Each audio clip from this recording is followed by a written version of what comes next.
Shalom saudara pendengar yang dikasihi Tuhan Yesus Kristus. Selamat siang dan salam sejahtera untuk kita semuanya. Selamat datang kembali di Renungan Rohani pada siang hari ini. Semoga saudara yang terkasih dalam keadaan sehat selalu, kiranya damai dan sukacita Roh Kudus melimpah di dalam hati dan pikiran saudara saat ini. Sebelum kita mulai renungan pada siang hari ini, marilah kita bersama-sama berdoa. Allah Bapa yang baik dan ajaib, Bapa yang bertahta di kerajaan sorga, Bapa yang kami kenal di dalam Tuhan Yesus Kristus. Terima kasih atas penyertaan yang Tuhan berikan kepada kami atas siang hari yang indah ini. Terima kasih telah memberi kami kesempatan untuk selalu dapat bersyukur atas segala pekerjaan yang kami kerjakan. Maka dari itu, kami mohon kiranya Bapa berkenan menyertai kami selalu di sepanjang hari ini. Terima kasih atas berkat-Mu hingga saat ini kami masih bisa merasakan kebaikan-Mu dan buatlah agar kami selalu mengucap syukur kepada-Mu. Tuhan Yesus Kristus, terima kasih pada saat ini kami masih bisa bekerja. Tuhan, saat ini kami akan memulai pekerjaan kami. Berkatilah pekerjaan ini dan sertailah sepanjang kami selama bekerja pada hari ini, agar menjadi berkat bagi kami, bagi keluarga kami dan juga tempat kami bekerja.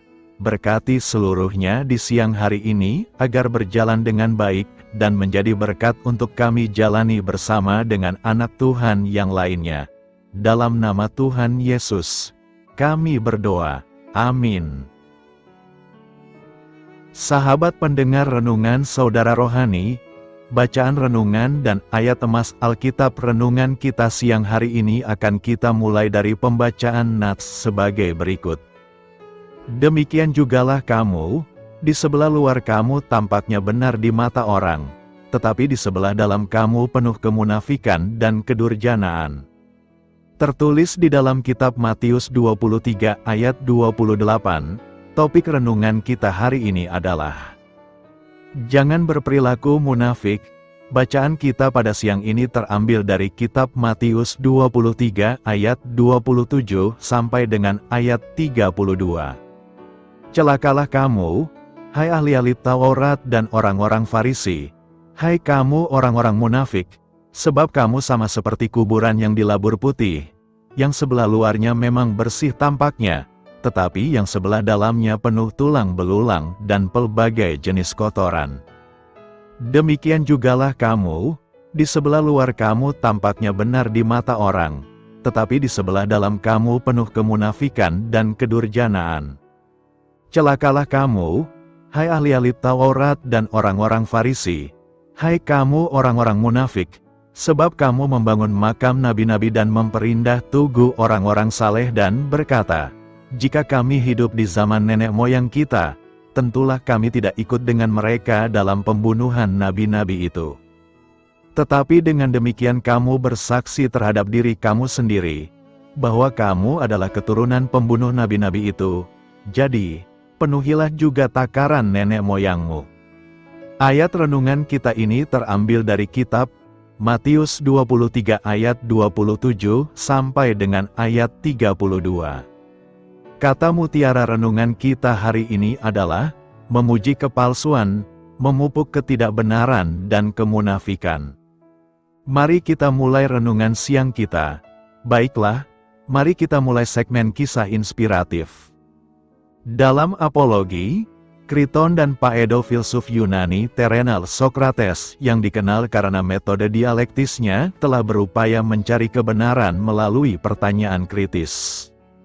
Dia mengkritik kepalsuan dan kemunafikan para pemimpin kota Athena dan menekankan pentingnya kejujuran dan kebajikan. Hal ini tidak berbeda dengan Plato dalam karya masterpiece-nya, Republik, Apologi, Gorgias, yang mengkritik masyarakat yang tidak adil dan penguasa yang tidak tulus. Dia menggambarkan bagaimana pemimpin yang ideal adalah seorang raja atau pemimpin yang berpikiran filsuf, yang memerintah berdasarkan kebenaran dan kebijaksanaan dan bukan dengan kepalsuan dan kemunafikan. Para filsuf modern seperti Immanuel Kant dalam tulisannya, Critique of Pure Reason, Groundwork for the Metaphysics of Morals, menekankan pentingnya kejujuran sebagai prinsip moral utama. Baginya tindakan moral harus dilakukan berdasarkan niat baik dan prinsip universal, bukan berdasarkan kepalsuan atau manipulasi. Bahkan menurut Jean-Paul Sartre, seorang filsuf eksistensialis, orang yang munafik bukanlah seorang Kristen sejati. Lewat tulisannya, Being and Nothingness, Existentialism is a Humanism, Sartre menegaskan bahwa ketidakautentikan, di mana seseorang telah menipu diri sendiri untuk menghindari kebebasan dan tanggung jawab, sementara orang lain tidak tahu. Hanya dirinya sendiri yang tahu karena hati nuraninya mengatakan demikian.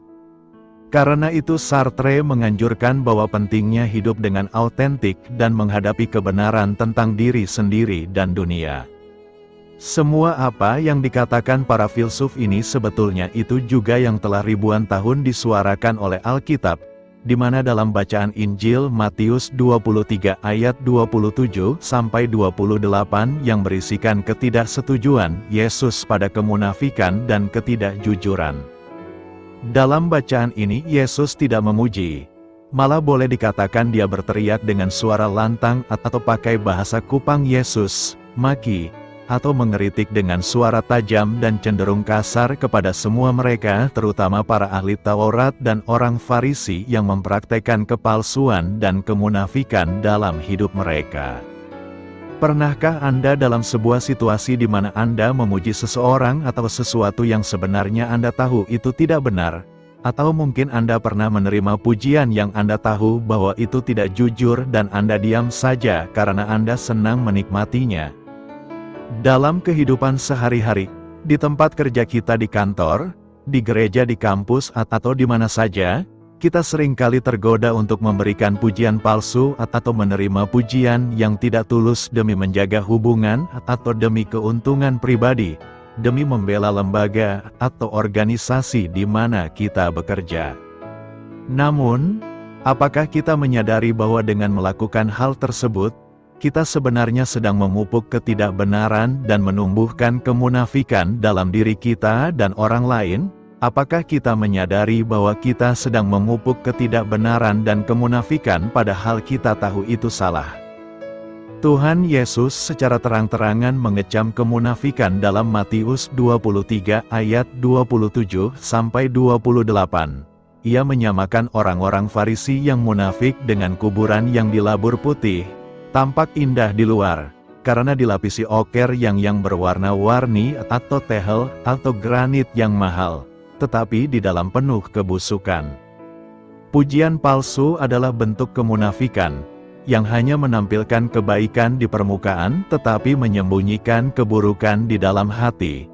Berhenti kita membela oknum tertentu atas nama lembaga atau organisasi kita padahal jelas-jelas oknum itu bersalah dan patut dihukum dengan retorika yang kita bangun, yang sebetulnya menyesatkan.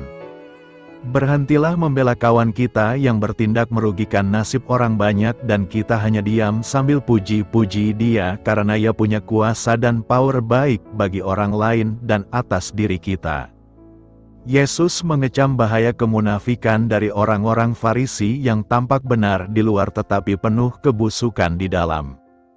Pada zaman milenial ini, kemunafikan seringkali terlihat dalam berbagai aspek kehidupan, termasuk dalam relasi kerja, politik, bisnis, kehidupan sosial dan bahkan dalam kehidupan keagamaan kita. Teks bacaan ini mengingatkan kita untuk tidak hanya berfokus pada penampilan luar tetapi juga memastikan bahwa hati dan tindakan kita benar, tulus dan memiliki keasliannya. Tuhan Yesus menekankan tidak hanya menyangkut keaslian, tetapi juga tentang integritas dan kebenaran. Penekanan pada keaslian bermuara pada perlunya keselarasan antara tindakan luar dan kondisi hati yang sebenarnya. Di dunia yang penuh dengan pencitraan, promosi diri melalui platform media sosial seperti Facebook, Instagram, Twitter, kita seringkali tergoda untuk menampilkan diri dengan cara yang tidak mencerminkan siapa kita sebenarnya. Teks bacaan kita ini mendorong kita untuk hidup autentik dan jujur terhadap diri sendiri dan orang lain berdasarkan prinsip integritas dan kebenaran, bahwa apa yang kita katakan dan lakukan selaras dengan apa yang kita percayai dan rasakan dan katakan. Dalam era modern ini, integritas menjadi nilai yang mahal dan nilai yang sangat penting namun langka dalam membangun kepercayaan dan hubungan yang sehat di keluarga, di tengah masyarakat, di kantor dan di tempat kita bekerja, atau dimanapun juga bergerak dalam dunia ini. Metafora, kuburan yang dilabur putih, sebetulnya adalah suatu kecaman Yesus yang sangat tajam untuk kita semua atau siapa saja yang mementingkan penampilan luar dan mengabaikan sikap batin dan spiritual yang mencerminkan keadilan dan kebenaran. Metafora ini untuk menggambarkan orang-orang yang hanya memperhatikan penampilan luar dan mengabaikan kondisi batin yang sesungguhnya. Di zaman kita sekarang ini, tekanan untuk terlihat sempurna atau sukses seringkali mengabaikan kesejahteraan batin dan kesehatan mental.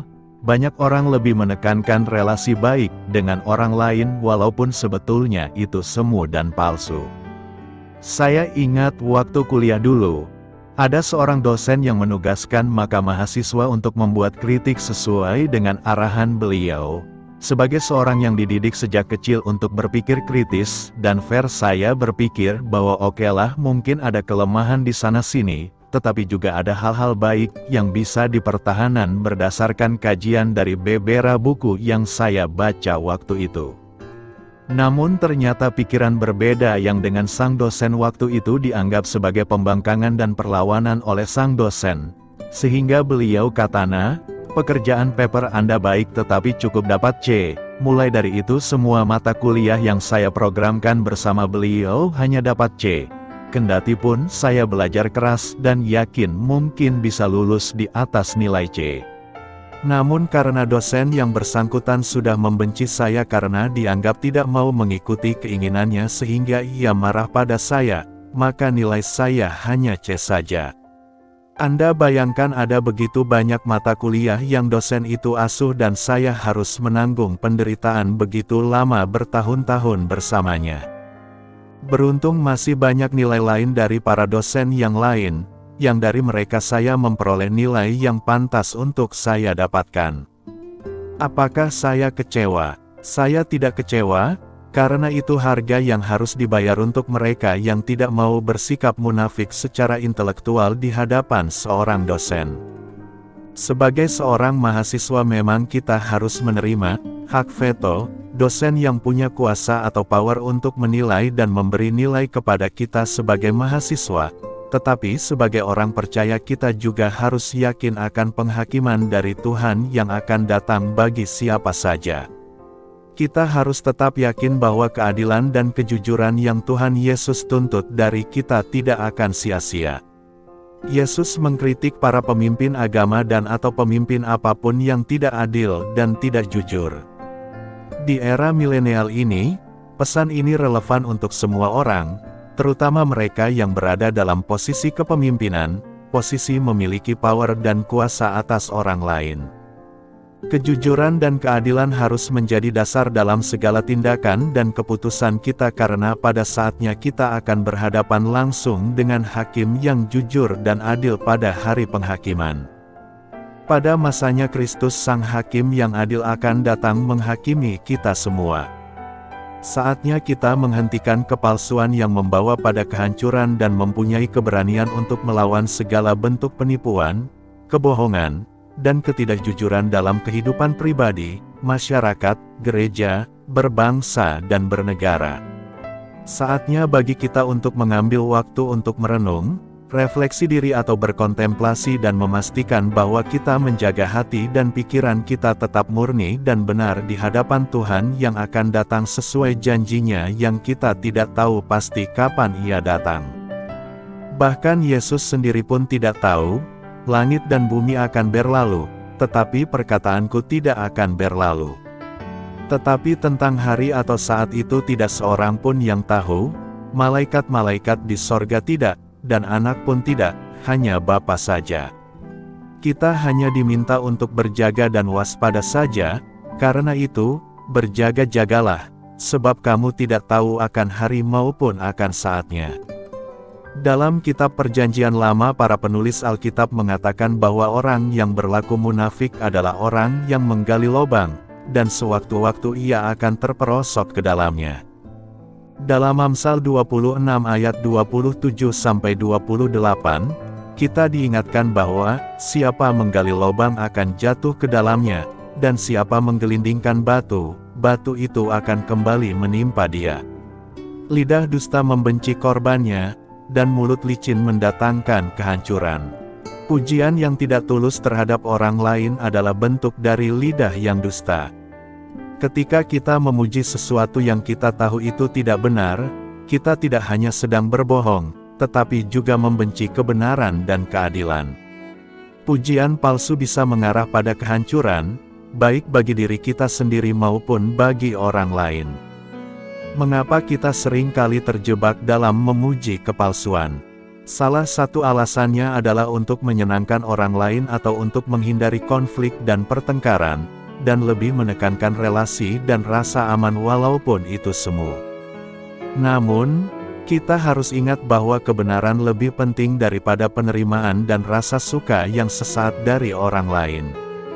Ketika kita memuji kepalsuan, kita memberi ruang bagi ketidakbenaran untuk bertumbuh. Kita mendukung hal-hal yang tidak benar dan secara tidak langsung menolak kebenaran, dan kita tidak pernah memberikan ruang kepada orang lain termasuk anak-anak kita sebagai generasi penerus bangsa bahwa kejujuran adalah nilai yang harus diperjuangkan dan harga yang harus dibayar serta resiko yang harus ditanggung. Sebagai orang beriman, kita dipanggil untuk hidup dalam kebenaran. Rasul Paulus dalam Efesus 4 ayat 15 dan 16 mengatakan, tetapi dengan teguh berpegang kepada kebenaran di dalam kasih kita bertumbuh di dalam segala hal ke arah Dia, Kristus, yang adalah kepala. Daripadanyalah seluruh tubuh, yang rapi tersusun dan diikat menjadi satu oleh pelayanan semua bagiannya, sesuai dengan kadar pekerjaan tiap-tiap anggota menerima pertumbuhannya dan membangun dirinya dalam kasih. Kita mesti punya tekad dan keberanian serta mau belajar untuk menyatakan kebenaran dalam kasih, bahkan jika itu berarti kita harus menghadapi ketidaknyamanan atau penolakan dari orang-orang di sekitar kita termasuk yang mungkin mencintai kita sekalipun. Di sebelah luar tampak benar di mata orang. Matius 23 ayat 28 berkata, demikian jugalah kamu, di sebelah luar kamu tampaknya benar di mata orang, tetapi di sebelah dalam kamu penuh kemunafikan dan kedurjanaan. Kadang manusia hidup penuh dengan sandiwara. Memang dunia ini adalah panggung sandiwara. Tetapi hidup orang percaya bukanlah demikian adanya. Orang percaya haruslah tampil sesuai dengan apa yang diimaninya. Orang percaya sejatinya meninggalkan panggung sandiwara. Kelihatan benar di mata orang, tetapi ternyata dirinya adalah orang munafik dan durjana. Matius pasal 23 ini berisikan tentang kecaman Tuhan Yesus terhadap ahli-ahli Taurat dan orang-orang Farisi. Mengapa mereka dikecam? Karena mereka hidup dalam kemunafikan. Artinya hidup mereka penuh kepalsuan. Apa yang tampak dari luar berbeda dengan apa yang ada di dalam mereka, tahu kebenaran firman Tuhan tapi tidak melakukannya. Bahkan perbuatan mereka jauh menyimpang dari apa yang mereka ajarkan kepada orang lain. Sikap munafik adalah satu sikap di mana seseorang menutupi kekurangannya atau kesalahannya dengan cara yang licik dan eksklusif. Di hadapan banyak orang mereka berlaku baik, ramah, sok rohani dan saleh, padahal apa yang ada di hati mereka sangat bertolak belakang. Bahkan motivasi pelayanan mereka tidak benar, karena semua pekerjaan yang mereka lakukan hanya dimaksud supaya dilihat orang. Tidak ada kasih yang mendasari pelayanan mereka. Mereka melakukan pekerjaan-pekerjaan rohani dengan harapan beroleh pujian dan sanjungan dari orang lain, sehingga Tuhan Yesus memberi nasihat, turutilah dan lakukanlah segala sesuatu yang mereka ajarkan kepadamu, tetapi janganlah kamu turuti perbuatan-perbuatan mereka, karena mereka mengajarkannya tetapi tidak melakukannya. Orang-orang Farisi dan ahli Taurat dikatakan Tuhan tampaknya mereka benar di mata orang tetapi di sebelah dalam penuh kemunafikan. Mereka memanggil Yesus Kristus Guru, tetapi mereka sesungguhnya tidak setuju dengan pengajarannya. Kelihatannya para ahli Taurat dan orang Farisi sudah terbiasa dengan sikap berpura-pura. Mereka sudah biasa berpura-pura rajin berdoa, dan sengaja melakukannya di depan orang. Orang yang munafik digambarkan seperti kuburan yang dilabur putih, yang sebelah luarnya memang bersih tampaknya, tetapi yang sebelah dalamnya penuh tulang belulang dan pelbagai jenis kotoran. Di luar tampak putih dan menarik, tapi di dalamnya busuk. Tanpa disadari sifat munafik ini telah mendarah daging dalam kehidupan orang percaya. Untuk itu kita perlu dimurnikan dari berbagai macam kemunafikan supaya apa yang kita lakukan berkenan di hadapan Tuhan. Adapun sifat munafik antara lain, ingin dipuji dan dihormati orang, suka berpura-pura baik dan suka mencari kesalahan orang lain. Firman-Nya tegas, "Hai orang munafik, keluarkanlah dahulu balok dari matamu, maka engkau akan melihat dengan jelas untuk mengeluarkan selumbar itu dari mata saudaramu." Jika ada kemunafikan dalam hidup kita, apapun yang kita lakukan akan menjadi sia-sia. Mereka hanya mementingkan penampilan dari luar. Tahukah saudaraku bahwa kebanyakan orang hari-hari ini hanya mementingkan penampilan dari luar? Kadang sang suami berpikir, bagaimana istri saya dapat bahagia bila saya belikan ia kosmetik yang mahal, saya baru pulang dari luar negeri, saya belikan ia sepatu dan baju yang mahal. Saya selalu mencoba untuk mengumpulkan uang yang banyak, agar saya dapat memberikan ia uang yang banyak. Dengan melakukan hal itu, saya yakin istri saya pasti bahagia. Tetapi, ia tidak perlu tahu tentang hidup saya. Kalaulah saya masih suka berzinah dengan wanita lain itu adalah hal biasa, karena saya sebagai lelaki normal masih bisa tertarik dengan kesenangan dunia. Karena itu, mari buanglah segala kemunafikan, dan mari kita berusaha hidup benar di hadapan Tuhan dan juga manusia. Kenal dan lakukanlah kehendak Tuhan. Dari tema ini secara sederhana kita diajari bahwa dalam rangka melakukan kehendak Tuhan, pertama-tama kita harus mengenal Tuhan dengan baik dan benar. Kita harus tahu apa perintah-Nya dan ketetapan-Nya yang harus kita lakukan. Kita jangan asal melakukan segala sesuatu padahal pekerjaan itu tidak berkenan kepada Tuhan. Nas khotbah kali ini terdiri dari 2 perikop, yakni: pertama, berbicara tentang kuasa Yesus. Dalam tradisi orang Yahudi posisi sebagai guru dan pemimpin Israel, para imam kepala dan tua-tua Yahudi adalah tempat bagi bangsa Yahudi bertanya. Jawaban mereka menjadi rujukan bagi umat untuk mengatasi persoalan yang dihadapi, bahkan menjadi keputusan hukum yang mengikat untuk dilaksanakan. Kehadiran Yesus di Bait Allah menjadi ancaman baru bagi para guru, imam kepala, dan tua-tua Yahudi. Itu sebab mereka mendatangi Yesus, ketika Yesus mengajar. Para tokoh Yahudi itu mempertanyakan dengan kuasa mana Yesus melakukan hal-hal itu. Yang dimaksud dengan hal-hal itu, mencakup beberapa hal. Masuknya Yesus ke Yerusalem dengan naik keledai. Ia menerima puji-pujian. Ia menyembuhkan orang sakit. Ia membersihkan Bait Allah. Ia mengajar firman Tuhan. Mereka tidak mempedulikan apakah ajaran Yesus itu baik, benar atau sesuai kitab suci atau tidak. Yang mereka persoalkan adalah, atas otoritas siapa Yesus bertindak dan mengajar karena secara resmi Yesus bukan imam atau ahli Taurat. Jadi, dengan kata lain, mereka mau menjalankan organisasi yang strikt dan ketat tanpa mempedulikan apakah hal itu menghambat kebenaran atau tidak.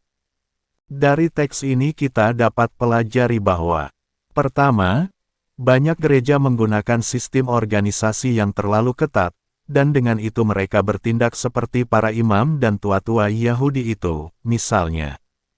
Gereja sudah terlalu menekankan aturan atau tata gereja, hukum siasat gereja, konfesi gereja di atas kebenaran kitab suci.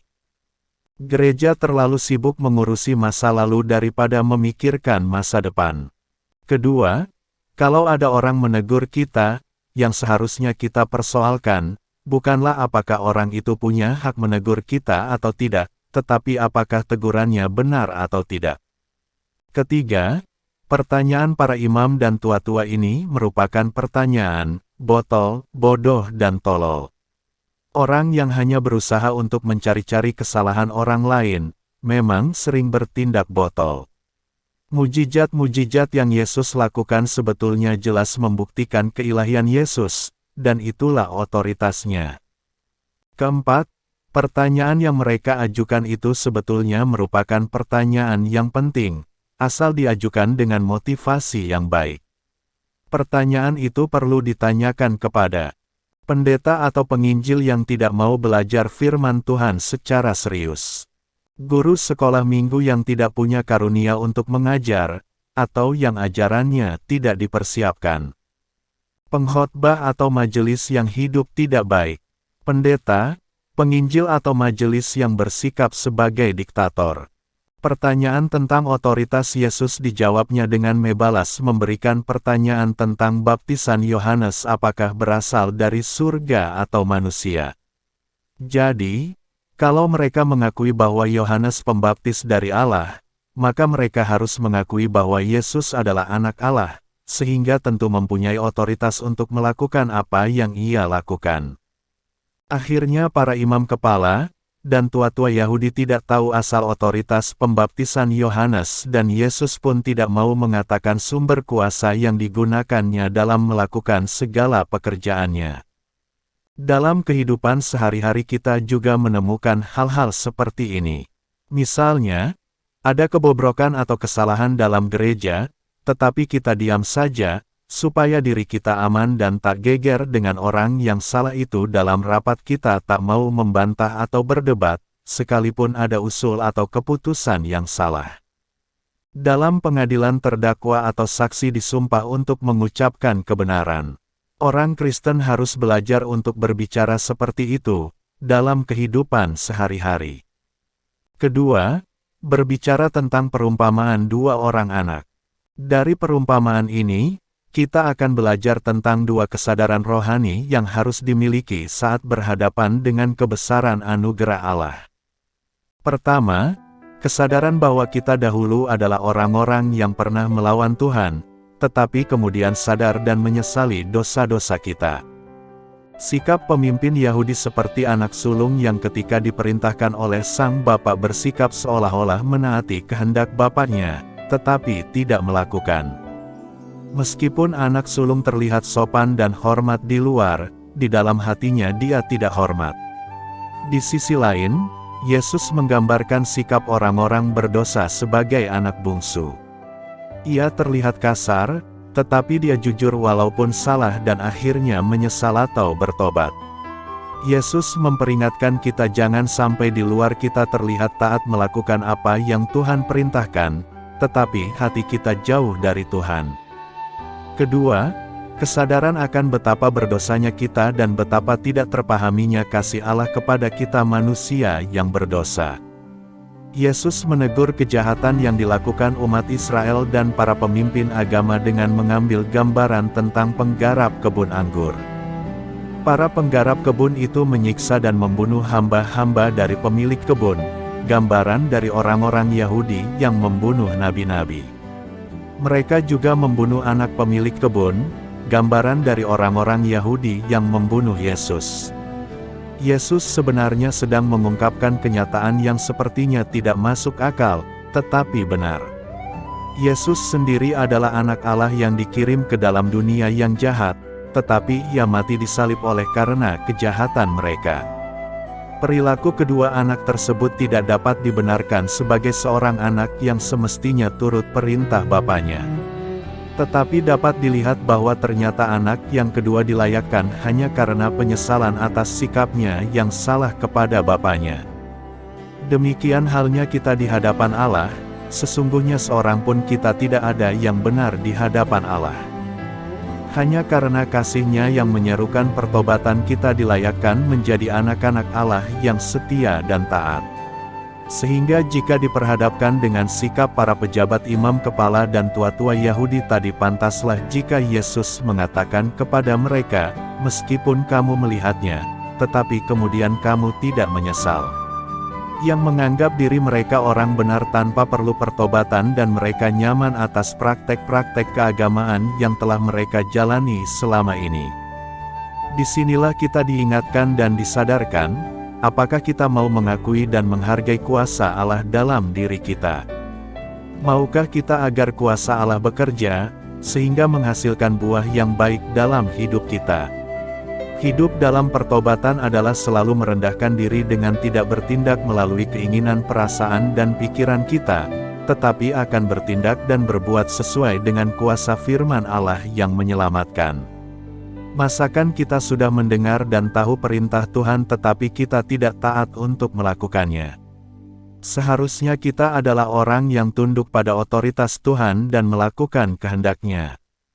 Mengapa Yesus menegur ahli-ahli Taurat dan orang-orang Farisi dengan begitu keras dalam Matius 23 ayat 13 sampai dengan ayat 36? Dalam Matius 23 Yesus mengucapkan, "Celakalah terhadap ahli-ahli Taurat dan orang-orang Farisi, kelompok elit agama pada masa itu."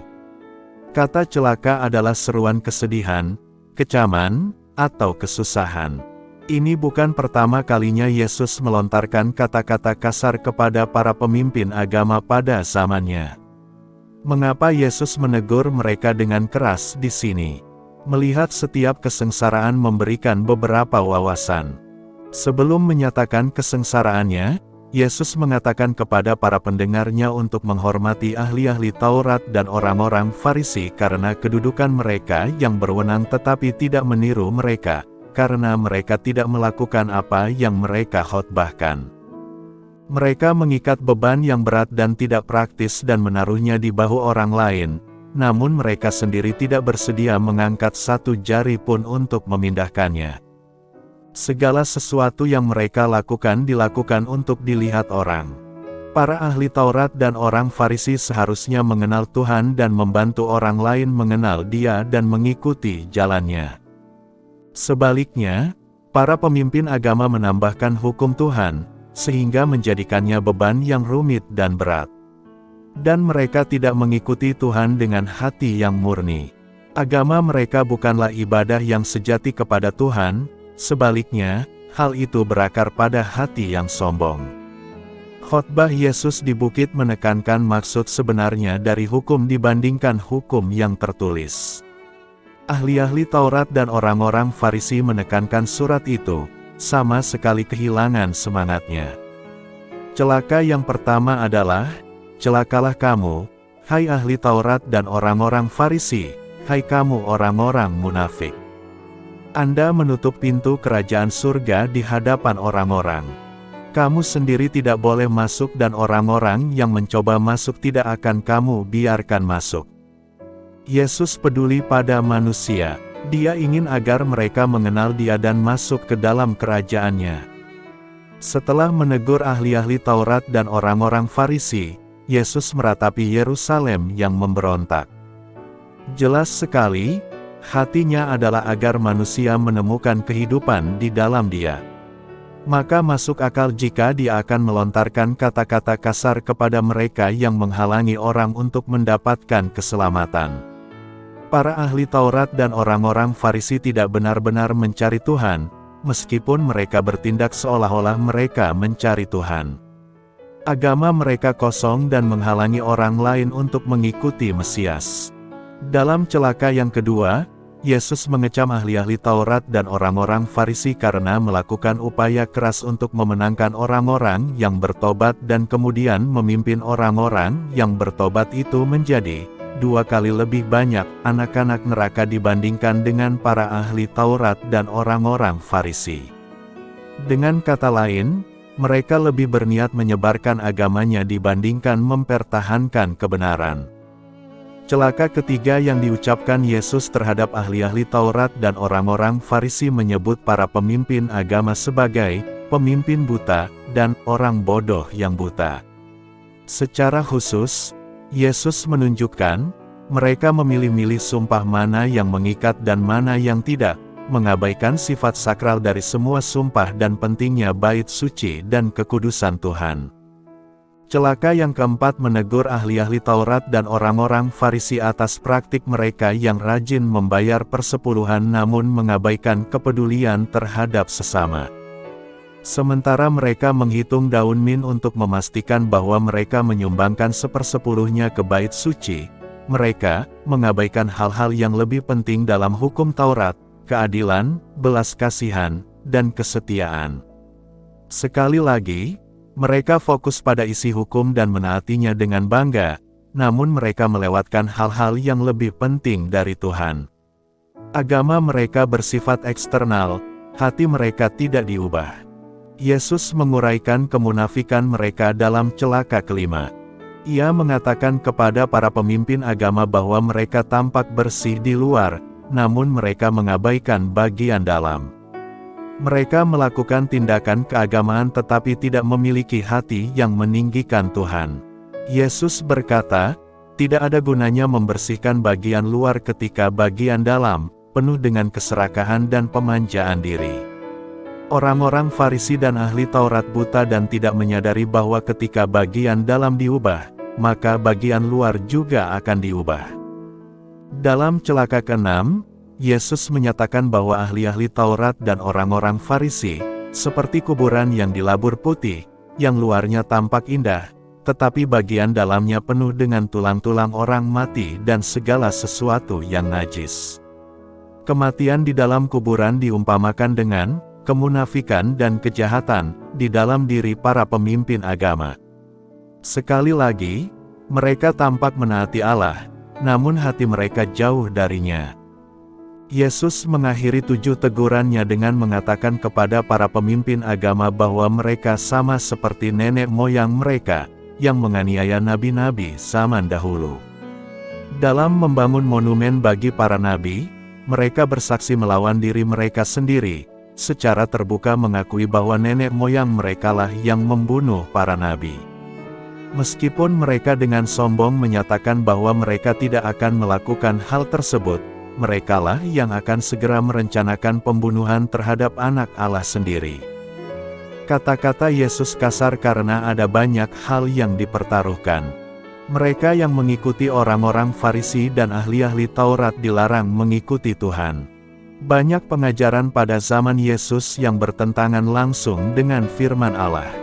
Para pemimpin agama mengolok-olok sikap mengikuti Tuhan. Mereka tidak benar-benar memahami jalan Tuhan, dan mereka menyesatkan orang lain dari Tuhan. Keinginan Yesus adalah agar manusia mengenal Tuhan dan berdamai dengannya. Dalam Matius 11 ayat 28-30 Yesus berkata, "Marilah kepadaku, kamu semua yang letih lesu dan berbeban berat, dan aku akan memberi kelegaan kepadamu. Pikulah kuk yang kupasang dan belajarlah padaku, karena aku lemah lembut dan rendah hati, dan jiwamu akan mendapat ketenangan. Sebab kuk yang kupasang enak dan bebanku ringan." Berbeda dengan beban yang ditanggung oleh ahli-ahli Taurat dan orang-orang Farisi dalam upaya manusia untuk mencapai rekonsiliasi dengan Tuhan, Yesus memberikan ketenangan sejati. Para pemimpin agama menyebarkan kebohongan yang ditutupi oleh kesalehan. Yesus berbicara kasar terhadap mereka karena Dia datang untuk membawa kehidupan. Selain itu, kata celaka juga mengandung nada kesedihan. Tentu saja ada unsur kutukan, tapi di samping itu ada unsur kesedihan yang penuh belas kasihan. 7 celaka yang diucapkan Yesus kepada para pemimpin agama merupakan pernyataan hikmat mengenai kesengsaraan di masa depan. Keras kepala orang-orang berdosa yang diajak bicaranya mendatangkan hukuman yang patut ditakuti. Ahli-ahli Taurat dan orang-orang Farisi menyerukan murka Allah atas diri mereka sendiri, dan mereka patut dikasihani. Segera setelah teguran Yesus terhadap ahli-ahli Taurat dan orang-orang Farisi, kita melihat belas kasihan Yesus. Dia bertanya, "Bagaimana Anda bisa lolos dari hukuman neraka?" Petik 2. Yesus kemudian mengungkapkan keinginannya untuk mengumpulkan umat Israel kepadanya demi keselamatan, asal saja mereka bersedia. Tuhan rindu umatnya datang kepadanya dan mendapatkan pengampunan. Yesus tidak kasar untuk menjadi jahat. Dia tidak sedang marah-marah. Sebaliknya, cinta menuntun tindakannya. Yesus berbicara dengan tegas menentang penipuan setan karena keinginan agar manusia mengetahui kebenaran dan menemukan kehidupan di dalam Dia. Selamat berkarya untuk Tuhan. Selamat memulai karya di dalam kehidupan kita untuk Tuhan. Doa saya menyertai saudara sekalian. Saya memberkati Anda agar sewaktu Anda mencarinya dari Dia, Bapa Surgawi Anda akan memberikan bagi Anda roti harian Anda, dalam nama Yesus Kristus. Tuhan yang berkuasa atas alam semesta dan menuntun kita kepada iman yang menyelamatkan. Tuhan Yesus menyertai senantiasa. Tuhan memberkati. Amin.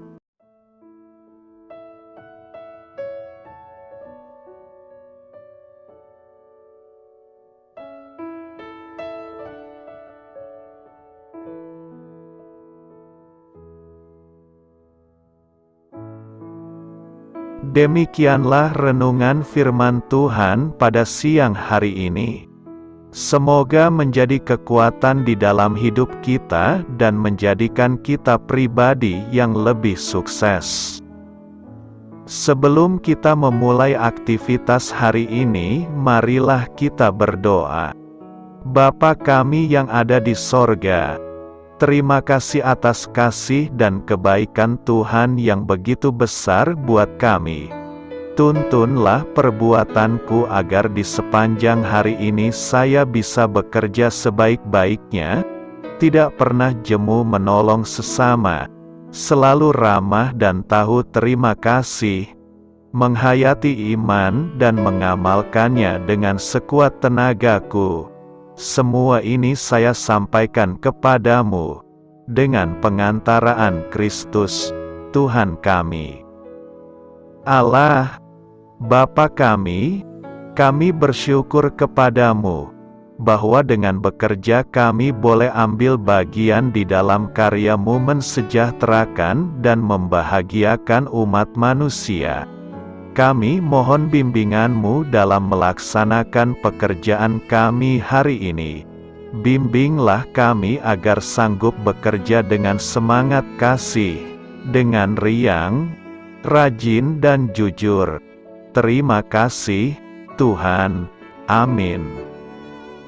Dalam nama Tuhan Yesus Kristus Tuhan dan Juru Selamat kami, Bapa kami yang baik, kami mengucap syukur dan berdoa. Amin.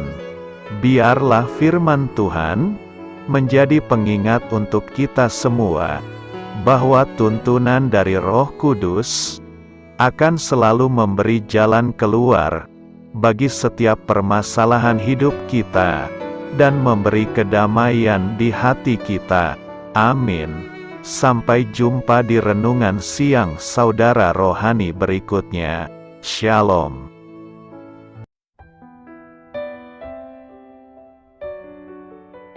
Halo untuk semua pendengar saudara rohani yang terkasih di dalam nama Tuhan Yesus Kristus dimanapun berada. Mari dukung kami, tim redaksi Renungan Harian Saudara Rohani dengan cara memberikan bantuan, kritik dan masukan. Saudara dapat memberikan masukan melalui kolom komentar di bawah atau mengirim kepada kami langsung melalui email yang tertera di layar Anda, saudararohani@gmail.com. Jika saudara terberkati melalui renungan ini, saudara dapat mendoakan kami dan memberikan bantuan lainnya dengan mengirim email kepada kami. Saya berdoa agar saudara sekalian bahagia dan sehat selalu. Amin.